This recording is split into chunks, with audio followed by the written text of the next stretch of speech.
You're listening to the Missionary Perspective Podcast with veteran missionaries Erik Johnson and Joshua Mead. We're glad you could join us.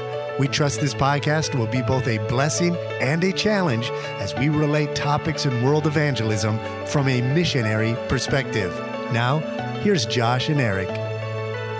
Well, welcome to the Missionary Perspective Podcast. We're back again. I don't know if this is season 2, 3, 2.2, whatever we want to call it, but Josh, there is probably not a subject matter that I'm more excited about that does not have to do with the Bible than talking about food. We're going to talk about food today.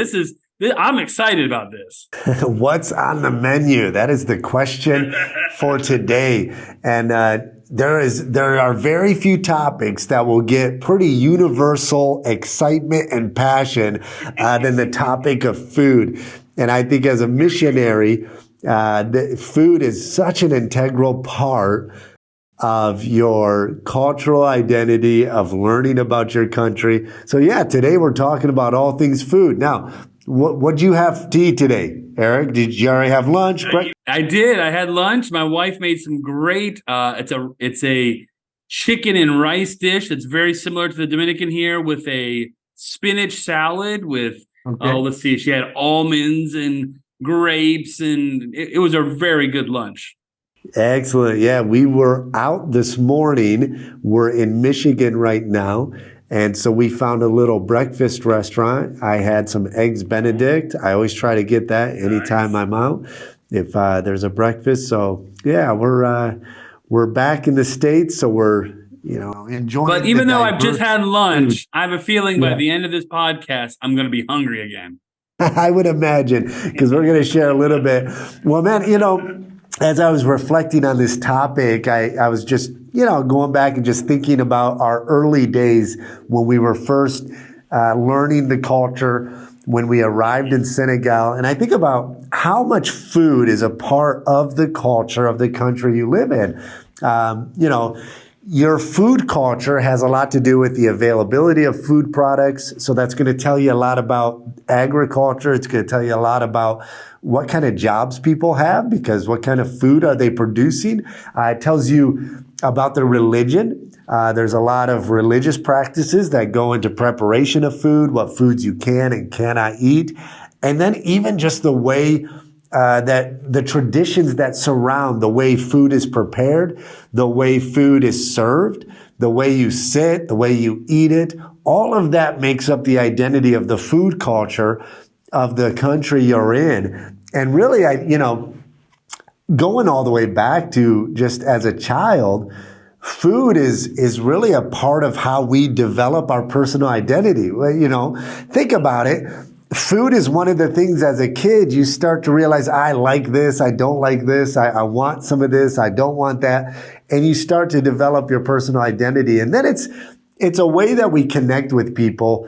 I was just at a church in Georgia, a church that supports both of us there. And there was a gentleman from Pakistan, and he came up after I had presented the work in Senegal and was sharing some of the stories. And he said, man, I really related to some of what you were talking about. He shared some of his story of some of the difficulties of living in his country and then moving to the States. And I asked him, I didn't ask him about specifics, but I simply said, when's the last time you've had a good meal? And he knew exactly what I was talking about. And he said, man, it's hard to find Pakistani food and, here. And his whole demeanor changed, right? Once he started talking about his home country's food and all of that. So I think food and culture will teach you a lot about food, the community. I tell missionaries, when you first get to a field, pay attention to how it's eaten, pay attention to how it's prepared, how it's served, because and we'll get into a minute kind of our, unique experiences we've had. But I think that food is not just an aspect of your physical growth. Obviously, you need to eat to survive. But there's a lot of social and spiritual growth that goes into it. And we'll share some of Senegal's uniqueness with how food plays a role in that. But you look at the ministry of Jesus, how much did Jesus' outreach with people revolve around meals and feasts and things like that, right? And so how important is, in your culture, how important is national dishes and food? How does that play a role in daily life where you're at? Yeah, definitely. Dominicans have their particular food that they like. There are routines. When we spent time going on trips ahead of time, survey trips, I think it was maybe a little bit lost on me the importance. It's not necessarily like a Middle Eastern or Eastern type of thing where you're sitting around and eating together, like, at a table with your hands in it kind of thing. But one of the things in the Dominican that's very interesting is that the lunch hour, or lunch hours, if you will, like from 12 to 2, is kind of universally blocked out. Most businesses between 12 and 2 are closed. People go home, and they're not necessarily eating for 2 hours, but it's kind of that 2 hours. You would think in some cultures it's a siesta. I don't so much they think they're sleeping, but it's more of a restful time. But food is definitely an integral part of that. In fact, you'll start smelling people preparing food around 8 or 9 o'clock in the morning when they're starting to boil different things, and you start smelling the spices. For a Dominican, your average lunch is always going to have rice and beans, and really good, very tasty, very flavorful rice and beans. It can be black beans, it can be red beans, it can be white beans, but it's going to have rice and beans. They're going to have some sort of meat, chicken, could be goat, could be beef of some sort, and some kind of sauce. Sometimes it's pork. And then you're going to have some sort of salad. It can be like a cabbage salad. It can be a leafy green salad. It could be potato salad. But they're going to have a salad. And that is the staple every single day for lunch. Like, if you don't get your rice and beans, like there's actually a problem. And we can talk later on about funny stories, but I do remember one of the first times when I had my first barbecue with men on a Saturday afternoon, and I wanted them to get the full experience, and I was very excited about this. And I had made hamburgers, and we had fries, and we made everything. It was really, just we went out all out thinking what we would do over in the States. And I remember the men sitting around the table and looking at all this food and thinking, wow, this is really good. This looks really good.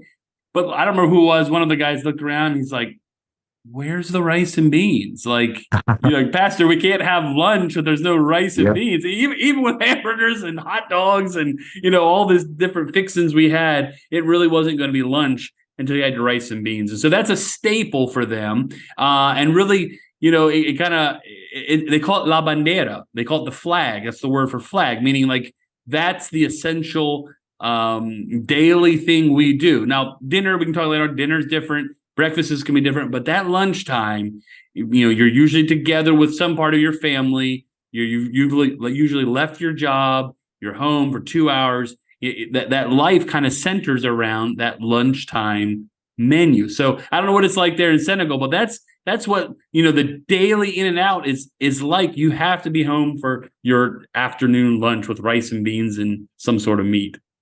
Yeah, I think that's such most of the world functions that way, where they have their staple. Pastor Malik, our lead pastor of our church in Senegal, he commented one time to me and said, if I go 2 days without chebijin, the national dish, he said, if I go more than 2 days, there's going to be a problem. Like, I've got to have that fish and rice. And so it's such an essential part. And it's amazing to me that, in a lot of these countries, and whether it's poverty that is the reason why you're limited to what you can eat, or whether it's just the fact that that's what's available, and people develop this love and passion for those staple dishes.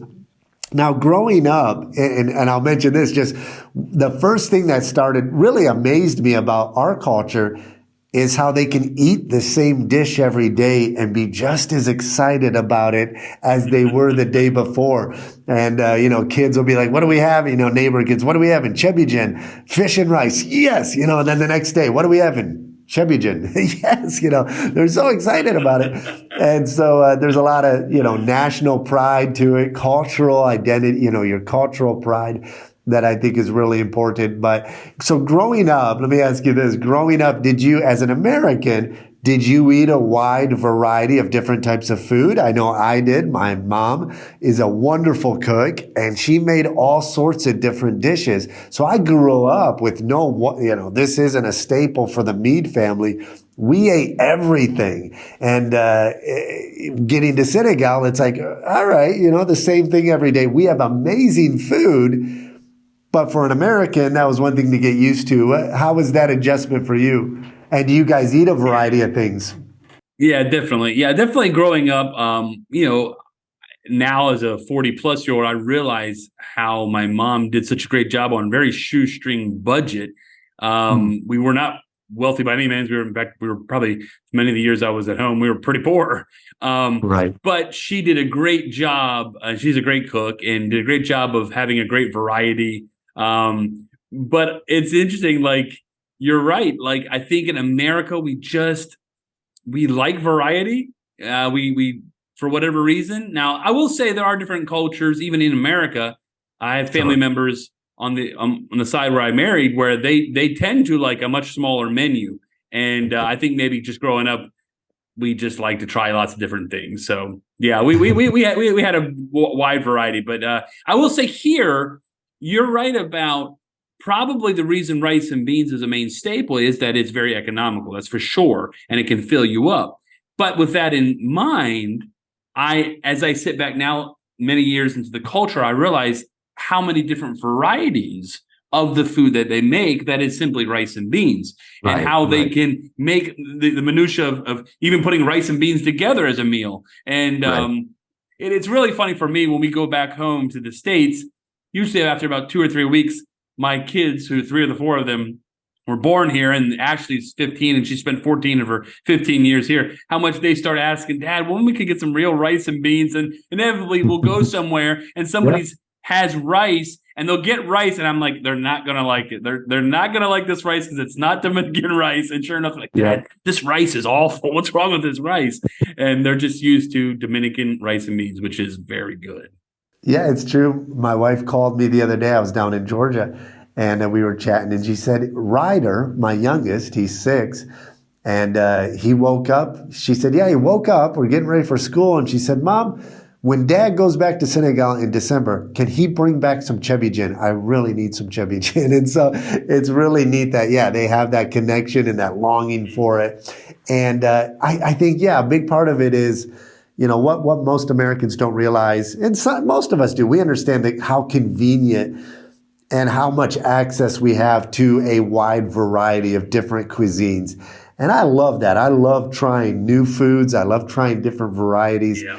But it's convenient. It doesn't take all day to prep. And part of the reason why most countries have specific staples that they put twists on, but it's always the same staples, is because it's an all-day process. Now, I know the women to prepare food in Senegal, they're starting around 11 o'clock, prepping the vegetables, prepping the chicken, and everything from slaughtering the chicken, buying the fish. You got to go 6 in the morning to get the fish. And it's an all-day process just to prepare the meal. And that develops such a sense of community among the families that are preparing it. Or when you have big festivals and get-togethers, the women sit outside and they're prepping the vegetables. And it's just such a unique aspect of that culture that I love. My wife was telling me that was really the easiest way for her to make those initial connections with our host culture, was to sit down with the women and ask them, how do you do this? How do you make it? And I think that being able to make that connection, it not only can you build relationships around food, it not just by enjoying their food, but by learning how to prepare their food. It really opens up hearts. And I think about Ryder too. When we eat at people's houses, we'll be done eating, and then Ryder will start making his way. We all eat out of the same dish, whatever dish is prepared. And he'll start, when everybody's done, he'll just make his way around the dish, finishing up everybody else's spot. And we always tell him, Ryder, don't do that. And the host, every time they'll say, no, let him eat. They love it because there's this kid just enjoying their food and eating it up. And so they get a good big kick out of it. But it really does open hearts up. So is it an all-day process prepping these meals for the afternoon, or does it not take too long to make those dishes?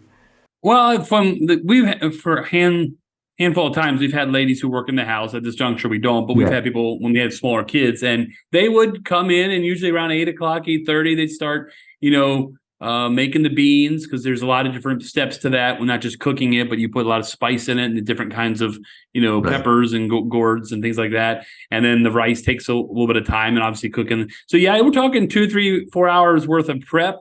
And we really love Dominican food. And what you were mentioning, I'll kind of go back to that, is it's so true. Church members really want us to be pleased, Holly and I, and us to enjoy their food. But it goes up another level when our kids come over and really like their food. There are different things Dominicans make here. It's a soup, but with lots of different kinds of vegetables and meats in it, called sancocho, that our kids absolutely love.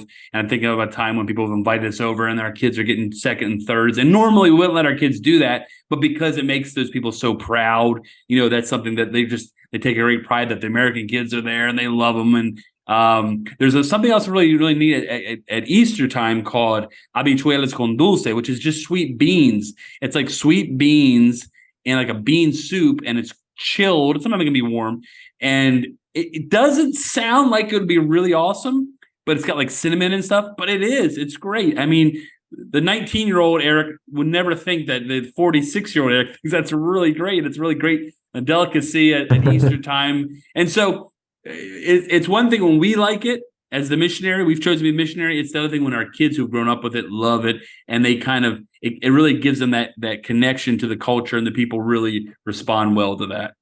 Yeah, certainly. And my first experience with that was back in college when I was in Canada. A guy who would poutine and all the other different dishes. Pierogies, for example. One of the first week we were there, they served pierogies, and I had never heard of a pierogi. And I thought, what is a pierogi? And there was a roommate of mine who was Dutch background, and he had a passion for pierogies. And he just starts going into the history of pierogies. He talks about where they're from and all this and that.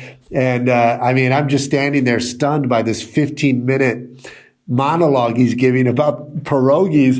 And then another friend of mine standing there said, Josh, it's just kind of like cheese-filled potato, like pastry things. And I go, oh, okay, that's all I wanted to know. But in another time, we were invited to another friend of ours. He was taking college courses. His name's Tuan Bui. His wife is Kim Phuc. They're from Vietnam. She's pretty well known. She was the girl in the photo when her village was bombed with napalm. It burned her pretty severely, and God has given her a national platform. She travels around and speaks about God's forgiveness and love. Well, they invited us over, and they were able to get their grandparents out of Vietnam and over into Canada. Her parents owned a Vietnamese restaurant in Vietnam. And so they prepared this massive meal for my friend and I when we got to their house. And a delicious, authentic Vietnamese food. It was amazing. So as a young college student, man, I'm just down in it. I'm eating and eating and eating. And I'm probably on my third bowl. And my friend who was with me, he was barely touching his meal. He's kind of, eating a little bit. But he was asking the grandpa all these questions about his testimony, about life in Vietnam, how he had gotten out. And it was funny because as I'm eating, I'm not the one asking the questions, my buddy is, but the grandpa is just loving it that I'm enjoying the food. I'm over there just, oh, this is so good. So he's answering the questions, but he's answering me. He's watching me. Like he's sitting next to me, just loving it. He's got this big smile on his face as I'm eating it. And my buddy's on the other side of the table asking the questions, but he's responding to me because he's like, yeah, this kid, man, he loves our food. And so that really stuck with me that, man, you show a genuine appreciation for their culture, for the food where you're at. And it really goes a long way to making that connection. Let me ask you this. with the food and the culture, are there any faux pas? Are there anything you're not supposed to do when you eat? Okay. Sit down a certain way or start, or what are some with traditions? What are some things you're not supposed to do when you eat? It's interesting. I would say Dominicans, especially when you go to restaurants, my wife gets on me. She's like, you eat so much like an American, like you just kind of attack your food, you devour it, especially if you're eating like a sandwich, maybe more in a fast food setting. Dominican, you'll see them, they'll eat very properly out of like what you would call, like if you're having a chicken sandwich or a hamburger, they won't be touching the food with their hands. They'll be using napkins, or they'll be using the covering of it. And they're very well mannered when they're eating. And I say that because maybe I'm just not.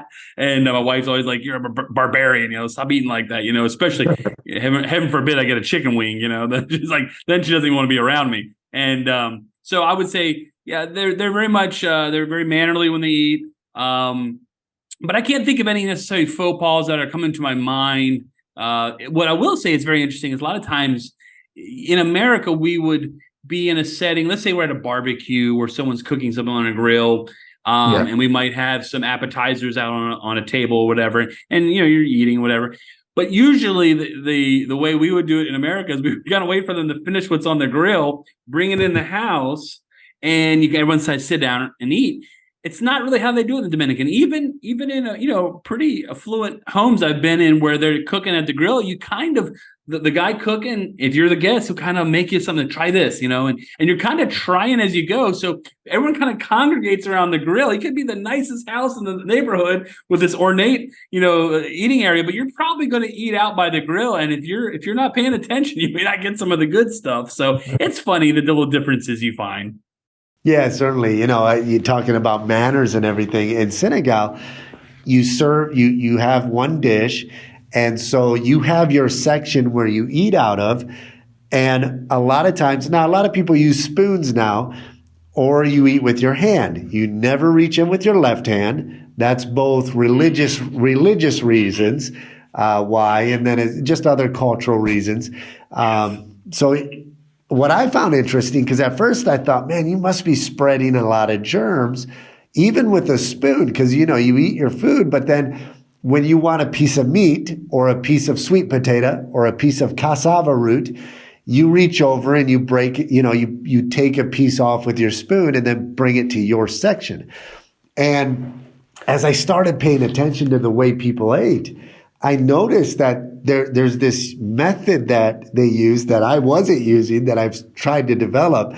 Whether it was with their hand, they'll take a ball of rice, they'll squeeze it together so it's kind of like in a ball, and then they'll grab a piece of chicken or a piece of fish, and then when they put it in their mouth, they have a way of doing it that their lips don't actually touch their hands. And the same with a spoon. I've noticed they'll scoop up the fish or the rice with the spoon, and then they put it in their mouth, but they use their top teeth to spoon it off without actually touching the spoon.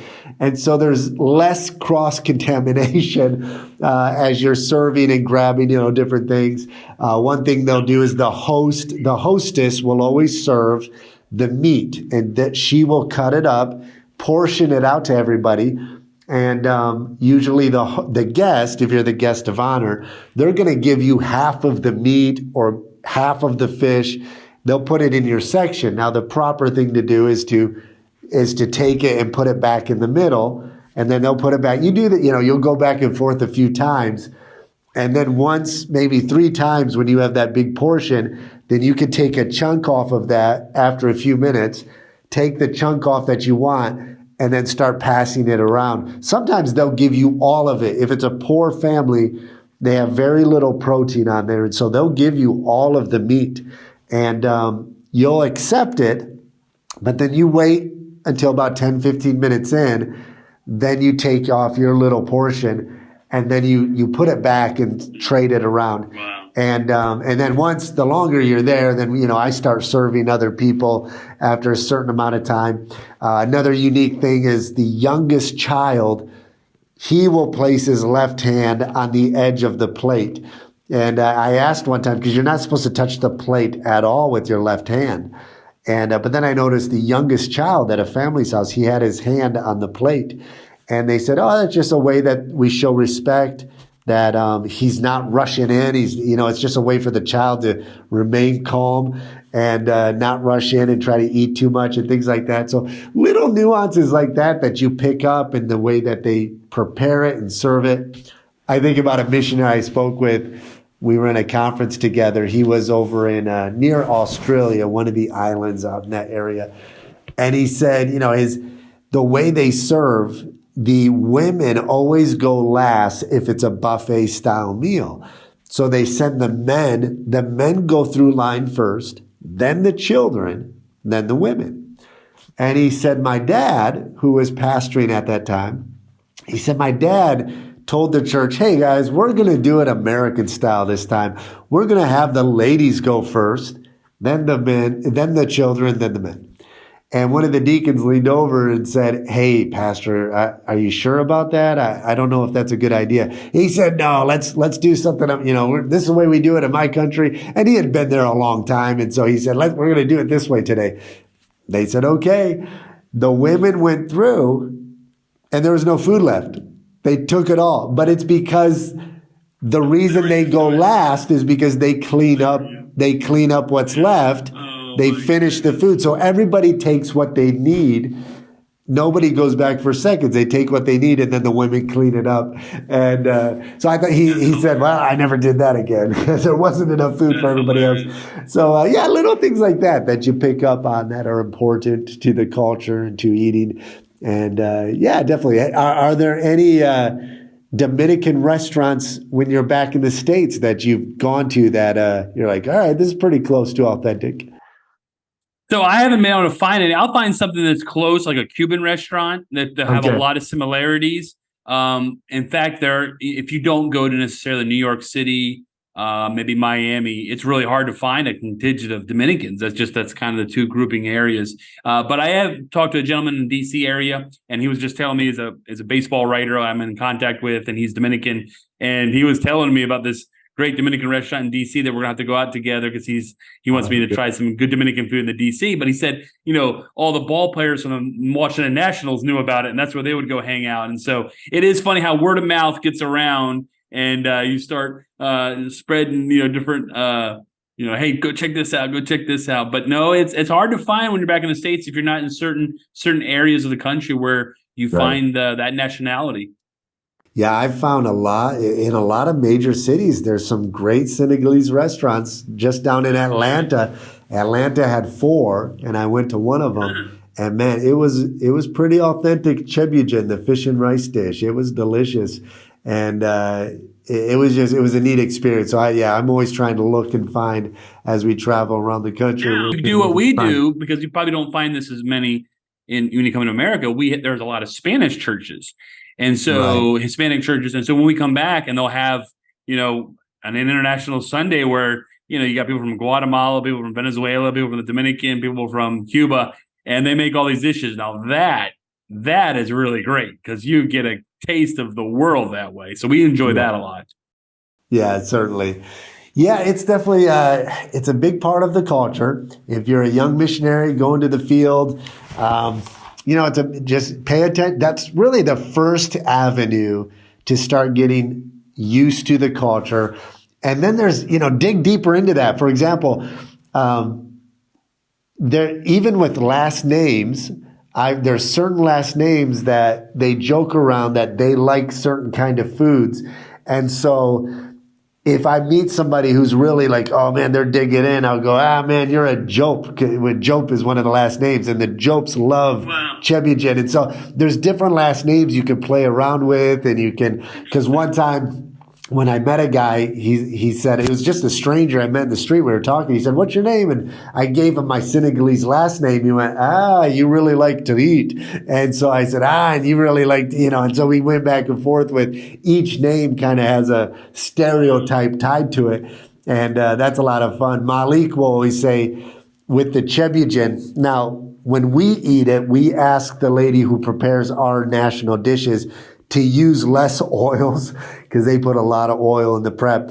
And so Malik says it's not real chebujan. It's not real fish and rice unless you reach in there and you squeeze it and the oil is just running down your hand, and you're licking it off your finger. And it's a little bit too much oil for me, but we enjoy it nonetheless. I was going to throw something in there too, that you're talking about new missionaries. And I had to learn this, is that it's very common for the Dominicans, when you go visit them as a pastor, to have something for you, even if they didn't make it, even if it's just crackers and cheese and, ham or something.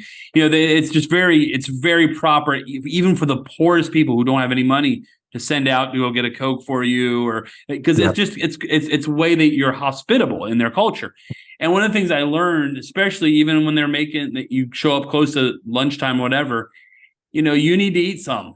Like, you need to eat something. Like, it's, in America, we're like, oh, no, thanks, don't worry about it. And there's something Americans are like, all right, he doesn't want it. We accept that in our culture. You offer, but if someone doesn't want it, they don't want it. It's fine. That's not how it is in the Dominican. You need to eat some. And I remember one missionary teammate of mine was there at one time, and we were in a very poor person's home, and I am not really sure how well they prepare their food. And I would imagine it's nowhere close to how we would prepare food. And I looked at him, I was like, you got to have some, man. You got to have some. I was like, don't throw it up, and you got to eat some. And he did a good job. Yeah. I was really proud of him. And by the end of it, he's like, that was pretty good. I'm like, yep. And we'll pray all the way home that we don't have any issues. But you really are going to be offensive if you don't receive their hospitality in a kind way. Yeah, it's such a big part of so many cultures, is expressing that hospitality through food and serving. And it's the same thing in Senegal. Even if they run to the boutique, the corner little market, and grab a Coke or grab something that they could present. And Senegal is a country, they call themselves the country of Teranga, which is a Wolof word for hospitality. And that the deepest expression of that is in the food. It's such a communal event. It's how you build relationships. After you eat your meal, the men go off into another room, and then they start the preparation of what's called a taya, or tea. It's tea. It's a green tea with mint, and they do 3 servings of it, and it gets. They add more sugar, and the mint gets stronger as it goes. And they just have a special way of preparing it and pouring it. And there's always one of the guys who will prepare it, and then they pass around the little glass. You take the shot of it. And it's just a way to continue that as you're digesting your food, keep the conversation going. And you learn so much as you take those couple hours in the afternoon and you just sit down with people and you talk. And there's so much you can learn during that time. And so if you're a young missionary, definitely embrace that part of the culture of just slow down in the afternoon, enjoy a meal, enjoy that hospitality, learn to become hospitable that way when you receive people. Our director, Eric Bowman, he said, hey, your home needs to be a place where you are, where you can have a haven, a getaway. But you also want to have an area where you can receive people. And so whether you have an area where you minister, where you can set it up to where you can receive people, serve tea, serve a little, crackers or something. When we built our building, we built it to look like a house. And in the middle of our house, we live on the second floor, but nobody really comes up to our apartment. But we receive people on the first floor. We can serve them tea. We can sit down. We have couches laid out. We can sit down, bring out some snacks. Julie comes down and serves, some snacks or things like that. If you walk into a grocery store and it's lunchtime, the staff will be sitting around a bowl, eating on a bowl on a mat on the floor. And they'll say, Kai Lek, come eat. And they're serious. They'll clear a spot for you. And you'll go on, Lek nares akjam. I've already eaten, but may you have a good digestion, But they'll invite you in and sit down and you eat with them. And I've learned that, man, when they clear a spot for you and you want to make a connection, you sit down and eat with them and you're friends for life. Even if they're complete strangers. Yeah. And so, embrace that part of the culture. Let's close with this. Is there anything that you ate or any part of Dominican cuisine that you're like, I don't know if I can do this, but you went ahead and did it? Or is it pretty? There's tons of Dominican food that that I don't particularly love. Now, that's the great thing is there's so much of it that I do like, but I mean, they have so much. One of the things I'll just say that I always see that they love plantains here, and they make some great plantains, whether they chop it up and fry it, which is like, almost like little discs. It's really good. Salt's kind of like a fried potato. They also do sweet plantains, which is awesome. But what they also do is they have green bananas and they boil them, and they're not any good, and they're awful. And that is something they really like. And that is that. I mean, I've embraced 90% of their food and their culture, but that is just one of the things. That and like radish potato salad. It's it's the worst. So, I mean, there's things that you don't like, but most people have a couple of things they don't like. And the majority of it we just love, especially someone who likes fried foods. I love fried foods. I love chicken and rice and all the stuff they have. But there's a few things that are just like, no thanks. Yeah, there's nothing in Senegal. One of the advantages of being a Muslim majority country is they don't eat bizarre foods. And so there's really nothing in our country that I've been like, I don't know if I can eat that, or I don't know. We had the Medical Mission Outreach brought a team out last March, and we went out to eat at a restaurant, and a girl ordered fish, and they bring out the whole fish head and everything. And we told her, now it's a custom here. You have to eat the eyeballs. You have to do it. It's part of it. Otherwise, they'll be offended. She's like, really? And she just about put it in her mouth, and we said, no, you don't have to. She said, I'll go ahead and try it. And she popped that eyeball in her mouth and bit into it. It was like, she went, okay. But anyways, we don't really have any weird traditions. Then, what would you say is your favorite thing? I know they have their main staple, but what's something you get there that you say, man, this is my favorite. I like this. So for a meal, my favorite is mafe, which is, it's Senegal. It's a staple in Senegal, but I think it comes from Mali, which is a country next to us. But it's a peanut butter sauce with a tomato base that's mixed in together. You wouldn't think it works. A lot of Hispanic dishes incorporate peanut butter sauce.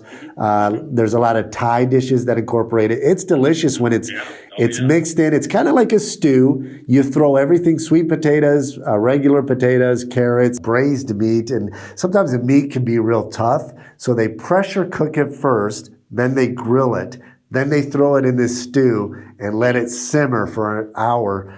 And it's an amazing dish. I love it. And so I could eat that every day almost. It's really good. But we enjoy all the dishes, and our kids really enjoy it too.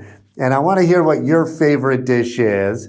And then, but also, I think it's good to balance as well as a missionary. Some of your food from your home. What American food, and is that accessible there? So maybe share a little bit about that. Yeah, so Dominican food, we've talked a lot about it. While we're having a regular, normal Dominican meal, rice, beans, chicken, salad, things like that, there's a little thing they call arepita, which is basically just like a fried hush puppy. And there's just something about it. I mean, there's tons of things I like about Dominican food, but when you're having a regular meal and you just get that little bit of fried hush puppy on the side, that's always a really good little addition to your meal that I just love a lot. And so Sundays oftentimes we'll go to this local store that has really great chicken horneado. Chicken, we call it horneado, is I can't think of the word, not grilled chicken, rotisserie chicken. Right. And it's always a little bit more exciting when I come home with some of those little fried hush puppies. But that being said, we still do a lot of cooking at home. And to be honest, we don't cook a lot of Dominican food at home. We have when people who worked in the house did. And we the truth of the matter is Dominican food is actually very inexpensive. So frequently we actually buy Dominican food plates of the day for literally 2 or 3 plates of the day will fill up a whole family of ours, and that costs less than $15. And so we can eat very affordably and have Dominican food. But we make American food. We make your normal spaghetti and tacos and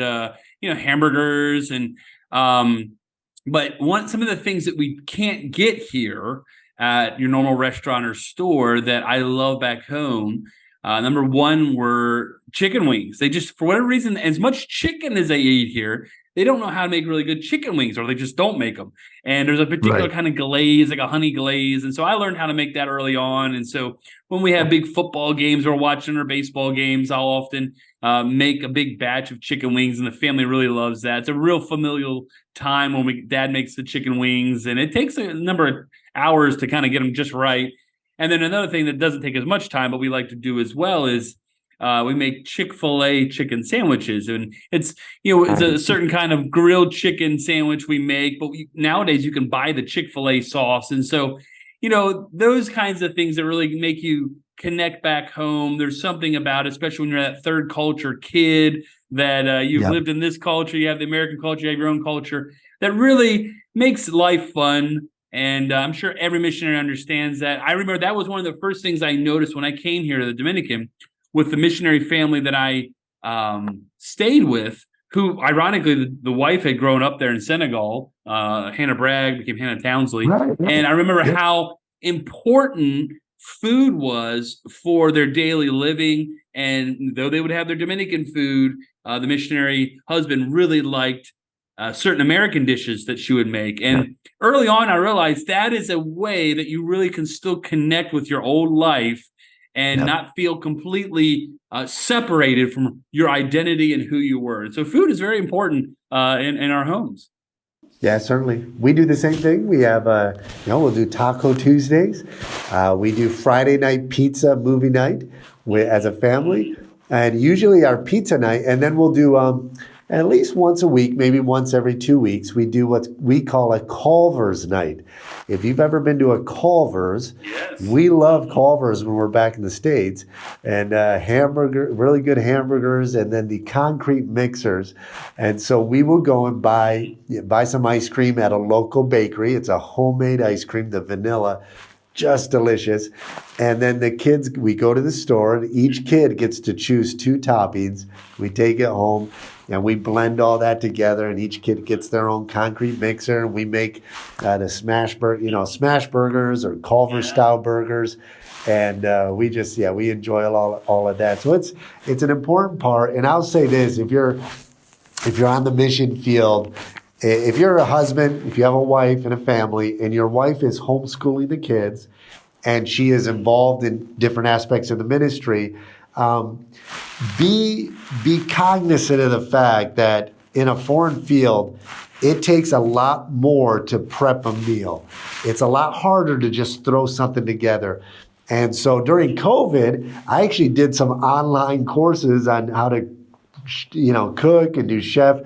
And we have a lot of French influence in Senegal, and I love French cuisine. They have sauces with every meal. So I learned to do different sauces and would prepare things like that. And so if you're a husband, be aware of that. And, I try to help out with meals every once in a while. When I have the time, we try to take turns and do different things. And then get your kids involved, get your family involved. Because food is such a part of building community and building family that we like to. That's a great time for us to bond as a family, is gathering together and choosing a meal and then prepping that and making that together. And so it's a great opportunity on the field to do something as a family. My family, if they ever actually listen to this podcast, will be appalled if I don't remind what we do every Sunday night. For the most part, we call it our Cracker Barrel dinner. For those of you who love Cracker Barrel, we don't have Cracker Barrel here. One of the great things about Cracker Barrel is you can have breakfast all day long. And so what we do generally when we come back in from church on a Sunday night, we'll have what we call Cracker Barrel dinner. And we have collected, over the month, whether it be we're going to have eggs and bacon and toast and maybe some hash browns, or like last Sunday I did pancakes. We do some sort of breakfast meal at night. We call it Cracker Barrel dinner. So we ask Alexa to play some basically banjo music, and we just every Sunday night it's Cracker Barrel dinner, and we have coffee and orange juice, and it's like you're at Cracker Barrel on a Sunday night, and kids really love that. In fact, this year we went back to the States and we had Cracker Barrel. For whatever reason, it just happened that the quality of the Cracker Barrels we went to the 2 times wasn't necessarily great. And I'm like, we miss our Cracker Barrel dinner back in the Dominican. So those are special memories we have forever. Yeah, that's great. Well, good. Boy, I've really enjoyed this. And yes, I am ready to go get a bite to eat. Yeah, definitely. So we're going to head out. Well, Erik, I've enjoyed this session. I've just kind of a light session on talking about food and stuff, but It's an important part. It's a big part of being a missionary. One last thing in while you're ending this.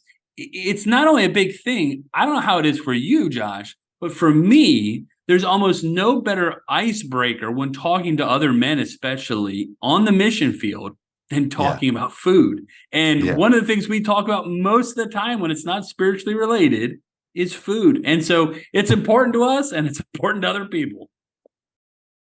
No, it's true. I've had police officers pull us over. They're always trying to find something to give you a ticket for. And when I tell them, come on over, my wife will make you some chebbigen. We always get up. They're like, oh, you know how to make chebbigen.